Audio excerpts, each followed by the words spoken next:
Hi friends, కేంద్ర ప్రభుత్వం subsidy పథకాల జాబితాలో భారీ మార్పులు చేసింది. ఇకపై కమర్షియల్ కార్లకు, చైన్ హార్వెస్టర్లకు సబ్సిడీ ఉండదు అని తెలియజేసింది. సూక్ష్మ, చిన్న మరియు మధ్యతరహా పరిశ్రమలు ఏవైతే ఉన్నాయో ఈ పరిశ్రమలకు సంబంధించినటువంటి సబ్సిడీ పథకాల్లో కేంద్ర ప్రభుత్వం కొన్ని కీలక నిర్ణయాలు తీసుకున్నది. ఇప్పటి వరకు ఉన్నటువంటి కమర్షియల్ వాహనాలు ఏవైతే కార్లు ఉన్నాయో, ఓన్లీ కార్లు, చైన్ హార్వెస్టర్లు ఏవైతే ఉన్నాయో వీటిని సబ్సిడీ జాబితా నుంచి కేంద్ర ప్రభుత్వం తీసేసింది.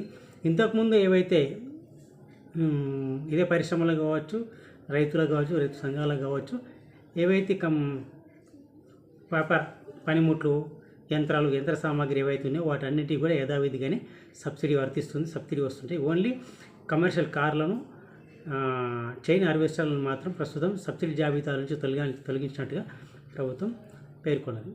Right, thank you very much.